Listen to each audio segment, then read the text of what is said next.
Star Trek Into Darkness. Does it live up to all the hype? Please? So here's a guy who grew up with Star Trek The Next Generation with Jean-Luc Picard and Data and all the rest of his crew, and eventually caught up with the original series from the 1960s as well.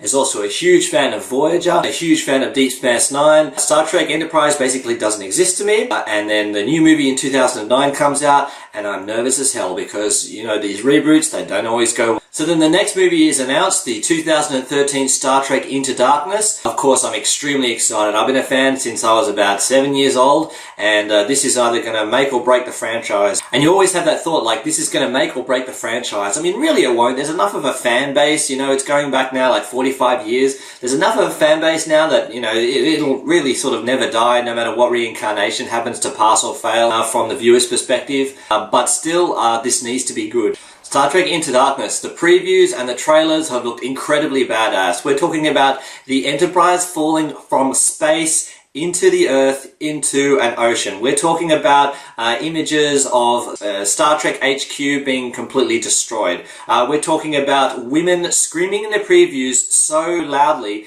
that you are completely convinced just from the preview that this is a serious threat. Star Trek Into Darkness. I went to IMAX last night and watched it in 3D because I wanted to make this the best experience I could. Plus, it was actually cheaper in Sydney, Australia to see it in 3D IMAX than it was to see it in a conventional movie theatre in 3D. I figured that one out. Anyway, it was amazing to go there and see that the entire cinema was packed out. Yes, it's only 3 days since its release in Sydney, so we expect it to be reasonably popular, but I'm talking like every single seat in an IMAX theatre completely filled, and for Sydney that's pretty impressive, I have to say. So when we get down to brass tacks, like, was it any good? Hell yes, it was good. It was unbelievable. You have no idea how good J.J. Abrams did a job of this movie. He has taken a whole bunch of elements from previous Star Trek stories and previous Star Trek movies, and he's made references to them all over the place in this film. He's done such a service to the Star Trek hardcore fans, as well as to the general public who are just looking for an entertaining film. This movie is off the charts amazing. The Star Trek movie made in 2009 was also excellent, but it really was a huge showpiece. It was a lot of CGI effects and the villain was a little bit weak. Eric Bana's a great actor, but his villain didn't make us believe that he genuinely was incredibly angry. He just kind of like posed a lot, whereas the villain in this film, Into Darkness, is absolutely convincing beyond the point of belief.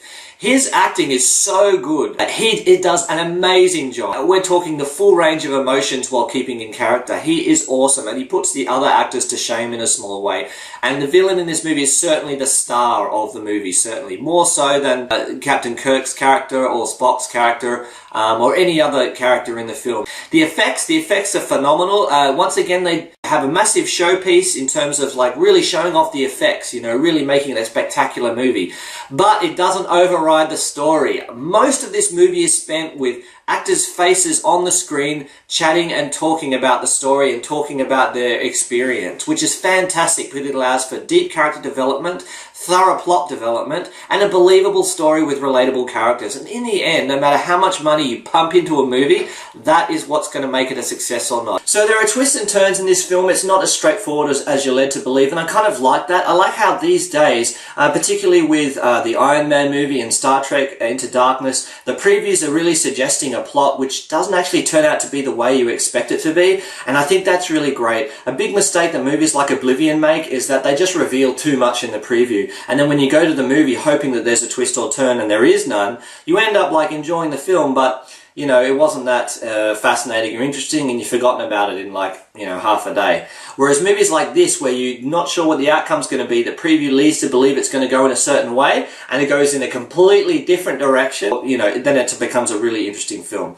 So I enjoyed it immensely. The ending is phenomenal. It really does cover its bases. Some people in their reviews have said that the movie feels long and there are bits where it's slowed down. I have to say that the long bits are the parts that give you the plot development and give you the character development and also allow you to have a breath for a minute. Movies that tend to stay high pace for the entire film and never slow down. But you become so used to it that you stop getting thrilled and scared by it. There are moments in this film where it slows right down and all of a sudden, boom! It just smacks you in the face and something happens and you're just absolutely thrown out of your seat. It's just the best filmmaking, you know. I can't rate this movie high enough. When I try to think back and I think of any flaws that there might be with this movie, I can't really think of any. When you watch a movie more than 2 or 3 times, you start to see plot holes. Why did they do this? Why did they do that? But if they did this, then that would have happened, but it didn't happen. So I'm a bit confused about that.